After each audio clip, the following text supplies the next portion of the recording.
the school. Ricky, meron ka bang... Ay, Ricky tuloy. Eric. Yes. Meron ka bang message sa father mo? Yung Father's Day? Kasi ayaw magsalita ni Joey, no? Kaya natarantatuloy ako. Kasi Father's Day bukas yung message mo kay Mang Dolphy. Para My message to my dad? Father's Day message. Well, tomorrow, of course, we're... yung family namin will have some sort of... meron kaming konting, celebration or whatever we can call it, but just to celebrate or commemorate Father's Day with him.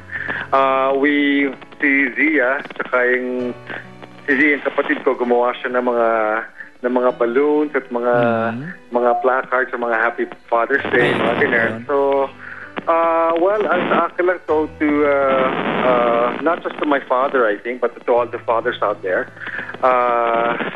I wish you the best of health. Of course, para sa daddy ko, of course, we want to be with him longer at gagawin namin ng lahat na pwede namin magawa para makasama namin siya. At well, ako, right, at this point, gusto ko lang talaga magpasalamat dun sa lahat ng mga nurses and doctors who've been really there for my dad.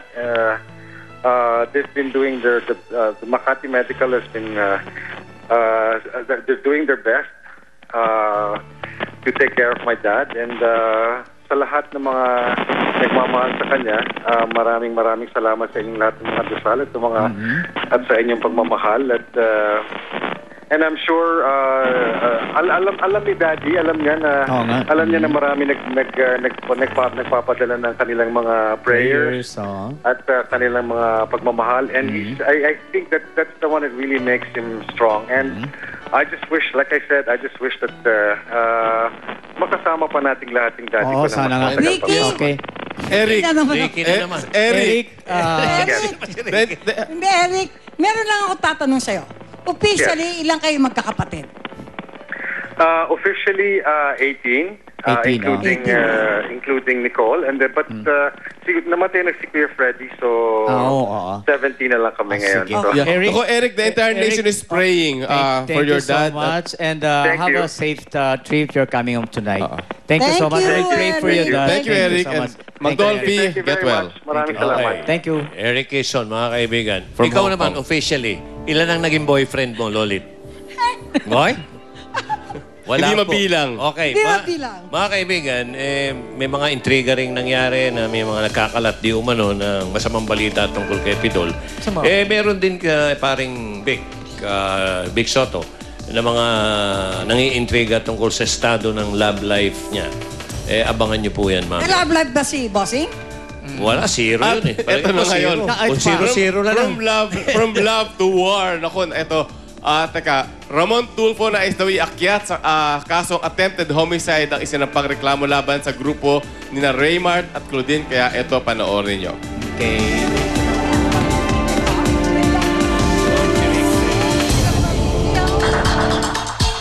Ano pang size nito pag didemanda ko kung hindi ko gusto mong ipakulong sila? It's okay. They are entitled to present naman witnesses.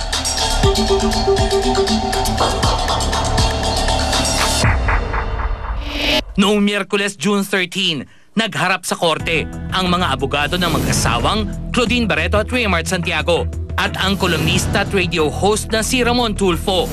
Isinumite ni Tulfo ang affidavit ng kanyang mga saksi sa nangyaring insidente last month sa NAIA Terminal 3. Hindi sumipot sa pagdinig ang witnesses si Tulfo kaya't hiniling nito sa korte na mag-issue ng subpoena. Tinutulan naman ito ng kampo na Claudine at Raymart.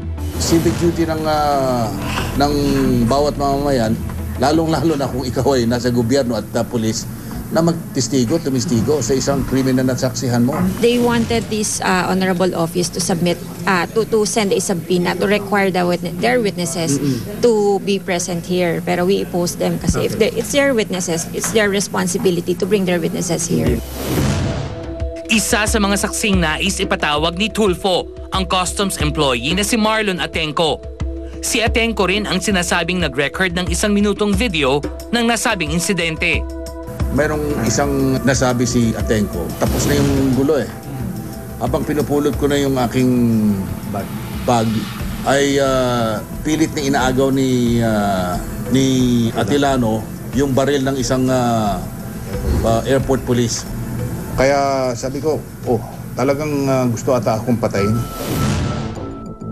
Si Eduardo Atilano ang lalaki in pink shirt na kasama ng grupo ng celebrity couple nang mangyari ang gulo.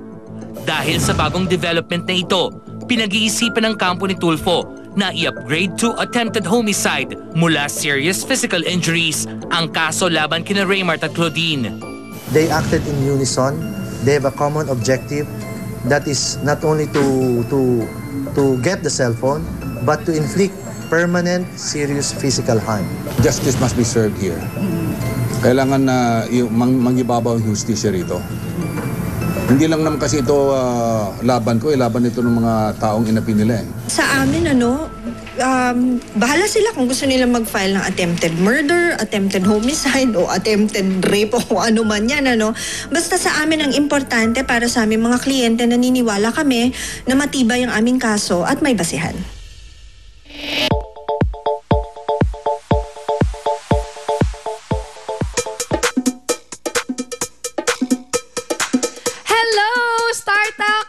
Viewers, Twitter followers at sa mga nag-aabang na magsimula na ang Faithfully sa Lunes na yan. Gusto nyo ba makatanggap ng fan signs from me?